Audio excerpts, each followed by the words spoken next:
gives us a little premonition of what will be in the last, just about the time of the last judgment, when He will come in His glory.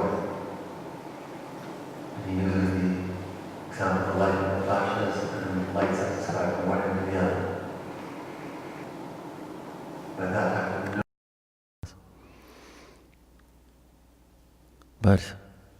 But look, notice what He tells us though. But first He must suffer greatly and be rejected by this generation. So there must be some suffering and tribulation first, before that comes. When our Lord speaks of generation, another word sometimes used is age. And that's why we often hear we are in the final age. The last times.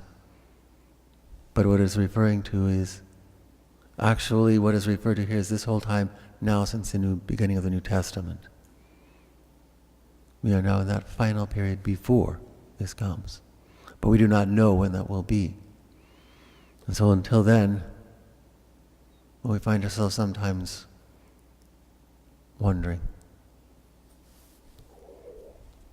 We see how much tribulation we have already and how much confusion there is in our world.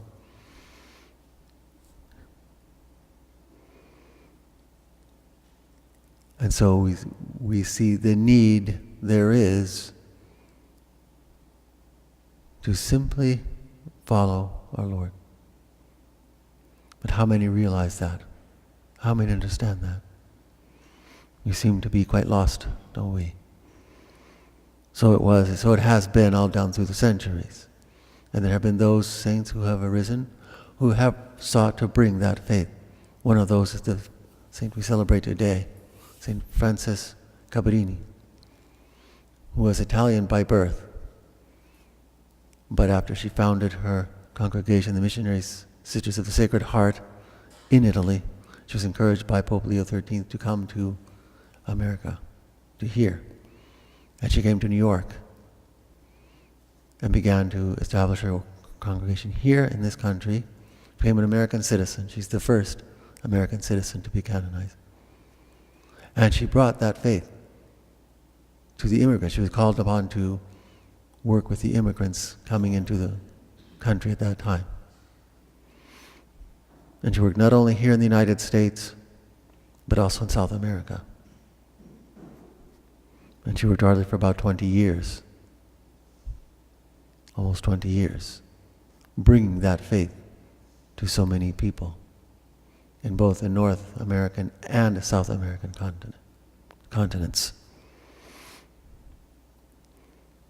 Pope Pius XII asks when he, in his homily for her canonization, what was it that gave her the strength to carry on the way she did to the very end, traveling even on foot to bring that faith, that love of God to so many people. She died in 1917 in Chicago.